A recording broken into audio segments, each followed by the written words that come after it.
अस्सलामुअलैकुम। ज़्यूनिक का नया डायमंड सीरीज़ इन्वर्टर मार्केट में लॉन्च हो चुका है। 5th जनरेशन का ये इन्वर्टर PV 6500 यानी कि अब तक के जितने भी मार्केट में इन्वर्टर 4 किलोवाट की रेंज में मौजूद थे उनमें सबसे ज़्यादा पावरफुल है, ये कंपनी का दावा है। इस सेटिंग रिव्यू की वीडियो में हम इस चीज़ को चेक करने की कोशिश करते हैं कि वाकई ये हमें 6500 वाट प्रोवाइड करेगा या फिर ये ज़बानी कलामी बातें लिखी हुई हैं। तो देखते हैं इनका दावा वाकई हकीकत में सच है या फिर ये अवाम को चूना लगाया गया। सबसे पहले आप एंटर की को 3 सेकंड प्रेस करेंगे तो सेटिंग मोड में एंटर हो जाएंगे। 00 का जो पहला प्रोग्राम है यहाँ से GOE यानी कि यहाँ से आप एक बटन रीसेट कर सकते हैं। इसको GOH करेंगे तो आपका इन्वर्टर रीसेट हो जाएगा, फैक्ट्री सेटिंग पे चला जाएगा। लेकिन इसको करने का कोई फ़ायदा नहीं है। जो पहले आपका इन्वर्टर काम दे रहा है वो भी काम देना बंद हो जाएगा, क्योंकि फैक्ट्री सेटिंग पे जाते ही ये वापडा को बहुत तेज़ी से यूज़ करेगा, बहुत बड़े मसले मसाइल खड़े हो जाते हैं। इसलिए हमने अपनी हिसाब से सेटिंग करनी है। जो पाकिस्तान का इन्वायरमेंट है उस हिसाब से हमने इसकी सेटिंग करनी है। अगर आप बहुत ज़्यादा हैवी लोड चलाते हैं तो फिर आपके लिए ये ऑप्शन अच्छा हो सकता है। यहाँ पे जो फर्स्ट नंबर प्रोग्राम है आउटपुट सोर्स प्रायोरिटी का प्रोग्राम, यहाँ पे नंबर 1 पे USB है, यानी अगर आपने इसको as a off grid inverter use करना है बगैर सोलर के तो फिर USB रख लें। अगर SU भी रखेंगे तो ये यूटिलिटी यानी ग्रिड के साथ शेयरिंग करेगा और दिन के टाइम भी ग्रिड को यूज़ करेगा। अगर SBU मोड रखेंगे दिन को ये बिल्कुल वापडा को यूज़ करना बंद कर देगा और ये शाम को बैटरी को यूज़ करेगा। और जो वैल्यू थ्रेशोल्ड वैल्यू आपने 12 नंबर और 13 नंबर प्रोग्राम में सेट करनी है उस तक ये उसको चार्ज या डिस्चार्ज करवाएगा। यहाँ पे बहुत हैरान कुन बात यह है कि MQS मोड नहीं दिया गया इस इन्वर्टर में, जबकि इससे भी थर्ड क्लास जो इन्वर्टर मैं समझता था फिरोनस का प्लाटिनम सीरीज़ उसमें भी MQS मोड दिया गया होता है। छोटे से छोटा जो इनका PV 3200 है उसमें भी MQS देखने को मिलता है, लेकिन ये इतना बड़ा ज़्यूनिक ने इन्वर्टर लॉन्च किया है इसमें MQS मोड निकाल लिया है, जो कि बड़ी ज़्यादती की बात है। तो यहाँ पे जो 2 नंबर प्रोग्राम है यहाँ से आप एम्पेयर सेट कर सकते हैं, सोलर के एम्पेयर प्लस वापडा के एम्पेयर। यानी कि यहाँ पे अगर आप 27 प्लेट की बैटरी या फिर आप ट्यूबलर बैटरी यूज़ कर रहे हैं 1800 या इससे ऊपर की, तो यहाँ पे आप 30 एम्पेयर सेट कर लें दोनों बैटरीज़ के लिए। और अगर आप छोटी बैटरी यूज़ कर रहे हैं तो फिर आपने यहाँ पे 20 एम्पेयर सेट कर देना है। तो यहाँ पे भी आप देख सकते हैं इसमें 120 एम्पेयर तक मैक्सिमम चार्जिंग करंट दिया गया है। यहाँ पे होना ये चाहिए था 160 एम्पेयर का, जो इन्होंने दावा किया हुआ है कि हमारा inverter 160 ampere MPPT charge controller इसका करंट है, इस करंट से बैटरियाँ भी चार्ज करवा सकते हैं। ये सिर्फ दावा ही लग रहा है क्योंकि यूज़र मैनुअल में उन्होंने ये चीज़ प्रोवाइड ही नहीं की हुई।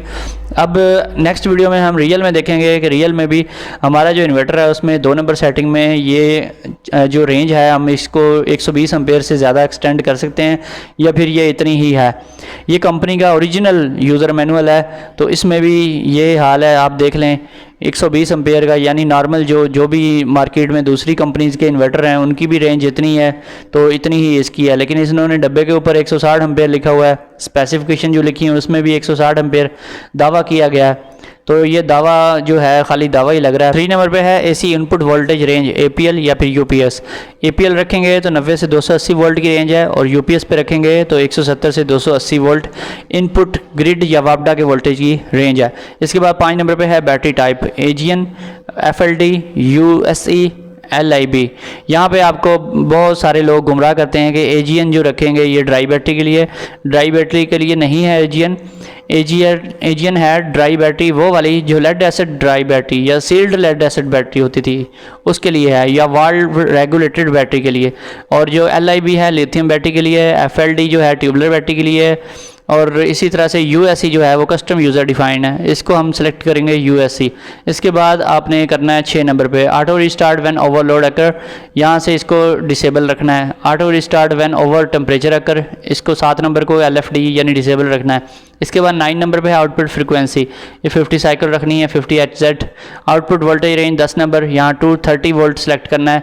और 11 नंबर पे अपने वापडा चार्जिंग करंट जो कि 10 एम्पेयर रखेंगे तो बेस्ट ऑप्शन है। अगर आपका लोड ज़्यादा है और बैटरी भी आपकी बड़ी है तो फिर आप इसको 20 एम्पेयर भी रख सकते हैं। यानी कि अगर आपकी बैटरी 27 प्लेट यानी कि 200 एम्पेयर आर की बैटरी है या फिर ट्यूबलर बैटरी है तो फिर इसको आप 20 एम्पेयर रख सकते हैं। इससे ज़्यादा रखेंगे तो बैटरियाँ ख़राब होंगी, तो इसको ज़्यादा कभी ना रखें। अक्सर मैंने देखा है कुछ दोस्तों ने इसको 30, 40 या 50 रखा होता है, जिसकी वजह से बैटरियाँ तो फ़ौरन चार्ज हो जाती हैं, 1 घंटे में बैटरियाँ फुल हो जाती हैं, लेकिन बैटरियाँ हीट अप होती हैं, उनकी प्लेटें मुड़ जाती हैं, टूट फूट का शिकार होती हैं, बहुत सारे प्रॉब्लम्स देखने को मिलते हैं।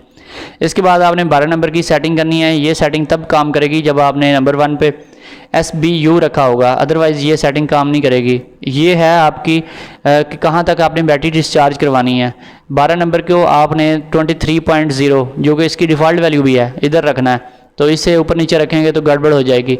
इसी तरह से 13 नंबर की सेटिंग है, बैटरी कहाँ तक आपने चार्ज करवानी है, तो उसको FUL पे हमेशा रखें, यानी कि जब तक बैटरी फुल चार्ज ना हो तब तक बैटरी के ऊपर लोड ना आए और बैटरी जो है बैटरी के ऊपर सारा लोड शिफ्ट ना हो और वो आपका मोड जो है चेंज ना हो। और ये 12 नंबर और 13 नंबर की दोनों सेटिंग्स तब काम करती हैं जब SBU नंबर 1 प्रोग्राम पे आपने सेलेक्ट किया हो, अदरवाइज ये काम नहीं करती। 16 नंबर पे है चार्ज सोर्स प्रायोरिटी की सेटिंग, यानी कि आपकी प्रायोरिटी क्या है, आप किस से चार्जिंग करवाना चाहते हैं। सबसे पहले सोलर से, उसके बाद यूटिलिटी से। ठीक है, ये 2 सोर्सेज हैं हमारे पास। आपने इसको हमेशा CSO पे रखना है। अक्सर लोग जो हैं मेरे दोस्त मेरे भाई वो SNU पे रखते हैं इसको, वो समझते हैं सोलर एंड यूटिलिटी इसका मतलब है। नहीं, इसका मतलब ये है कि सोलर एंड यूटिलिटी दोनों मिलकर दिन के टाइम बैटरी को चार्ज करेंगे, यानी कि दिन के टाइम वापडा से, यूटिलिटी से, ग्रिड से चार्जिंग हो रही होती है, जो भी आपका है कि इलेक्ट्रिक है उससे चार्जिंग हो रही होती है, इसका कोई फ़ायदा नहीं है। OSO पे रखेंगे तो चार्जिंग बंद हो जाएगी वापडा पे 24 घंटे, कोई भी टाइम नहीं ऐसा होगा जब चार्जिंग होगी, बिल्कुल बंद हो जाएगी वापडा की। OSO ओनली सोलर, सिर्फ सोलर से चार्जिंग होगी। इसके बाद है 18 नंबर अलार्म कंट्रोल, यहाँ से आप अपने इन्वर्टर का अलार्म ऑन या ऑफ़ करवा सकते हैं। बी ऑन करेंगे ऑन रहेगा। और इसके बाद 19 नंबर पे है ESP, ये आपका जब चाहते हैं कि एक ख़ास जो है स्क्रीन आपको डिफ़ॉल्ट स्क्रीन के तौर पे नज़र आती रहे तो फिर ESP रखें। अगर आप चाहते तो ESP रखें, जो डिफ़ॉल्ट है वही होगी। FEB रखेंगे तो स्टे एट लेटेस्ट स्क्रीन, जो आपने स्क्रीन छोड़ी है ये उधर ही स्टे रहेगा। ठीक है, back light control LON LOF 20 number से आप इन्वर्टर की बैक लाइट को ऑन या ऑफ करवा सकते हैं। 22 पे है beeps while primary source is interrupted, यानी कि जब वापडा जो आपका प्राइमरी सोर्स है वापडा या फिर सोलर, ये जब सिस्टम में इन होती है या आउट होती है, या ये आती है बिजली आती है या जाती है वापडा की या फिर सोलर की, तो ये एक लंबी बीप देता है 3 सेकंड की, तो यहाँ से ऑन ऑफ करवा सकते हैं इस अलार्म को। इसके बाद 23 ओवरलोड बाईपास, इसको डिसेबल रखें या इनेबल, इससे कोई फ़र्क नहीं पड़ता। 25 नंबर पे फॉल्ट कोड रिकॉर्डिंग, ये भी इनेबल रखें या डिसेबल रखें, इससे भी कोई फ़र्क नहीं पड़ता। 26 पे है बल्क चार्जिंग वोल्टेज की सेटिंग, ये 28.2 रखने हैं सिंपल लेड एसिड बैटरी के लिए। अगर ट्यूबुलर बैटरी यूज़र हैं आप तो फिर इसको 29.2 वोल्ट पे सेट कर देना है। इसके अलावा 27 पे है फ्लोटिंग चार्जिंग वोल्टेज, ये आपने 27.0 रखने हैं, चाहे लेड एसिड बैटरी है, सिंपल बैटरी है या फिर आपके पास टाल ट्यूबुलर बैटरी है, दोनों के लिए 27.0 ही रखना है। इसको ज़्यादा नहीं करना, नहीं तो आपकी बैटरियाँ ओवर चार्ज होंगी और ख़राब हो जाएंगी। 29 पे है लो DC कट ऑफ वोल्टेज, यानी कि आपने अपनी बैटरी कितनी डिस्चार्ज करवानी है उसके बाद आपका सिस्टम शट डाउन हो जाए, ये आपने 20.0 रखना है, यानी कि मिनिमम वैल्यू तक आपने इसको लेके जाना है।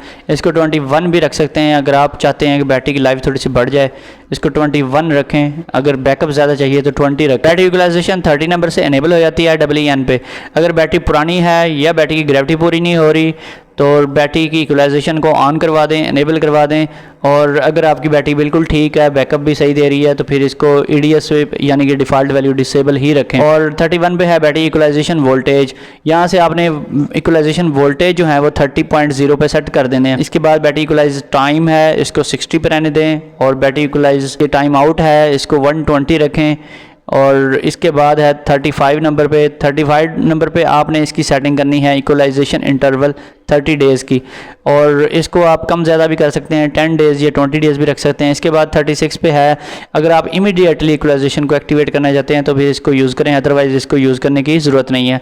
37 पे है ग्रिड टाई, और अगर आप चाहते हैं ग्रिड टाई ऑपरेशन ऑन हो जाए, यानी कि ये नेट मीटिंग आप करवा रहे हैं तो फिर इसको हाइब्रिड पे सिलेक्ट कर दें, अदरवाइज़ इसको हमेशा ऑफ ही रखें, नहीं तो आपका जो है एनर्जी मीटर उसमें रिवर्स की लाइट ऑन हो जाएगी और आपका जो इन्वर्टर है ग्रिड को फीडिंग स्टार्ट कर देगा। इसके बाद ग्रिड टाई करंट की सेटिंग है। इसके बाद 39 पे है LED लाइट पैटर्न, यहाँ से ऑन या ऑफ करवा सकते हैं। 41 पे है हैवी लोड यानी स्मार्ट लोड की सेटिंग, इसको अगर ड्यूल आउटपुट को आप यूज़ कर रहे हैं तो L20 रखें। और 42 पे है 22 वोल्ट, इसको मैक्सिमम रखें 24 या 26 जो भी अवेलेबल है। इसके बाद इन्वर्टर में आने वाले डिफरेंट फॉल्ट कोड्स हैं, इनके रेफरेंस कोड्स यहाँ पे दिए गए हैं, तो यहाँ से आप देख सकते हैं कि आपके इन्वर्टर में जो भी फॉल्ट आ रहा है उसकी रीज़न क्या है है और यहाँ से आप इसकी ट्रबल शूटिंग भी कर सकते हैं। मार्केट में इस इन्वर्टर की प्राइस 1,30,000 है, बहुत कम प्राइस पे ये मार्केट में आपको अवेलेबल है। बाकी इन्वर्टर्स जो हैं इसके ऊपर नीचे आपको मिल सकते हैं। और अगर आपको वीडियो पसंद आई है तो वीडियो को लाइक एंड शेयर करें। चैनल पर नए आए हैं तो चैनल को सब्सक्राइब कर लें ताकि हर नई आने वाली वीडियो टाइम से मिलती रहे। फिर मिलेंगे, अल्लाह हाफिज़।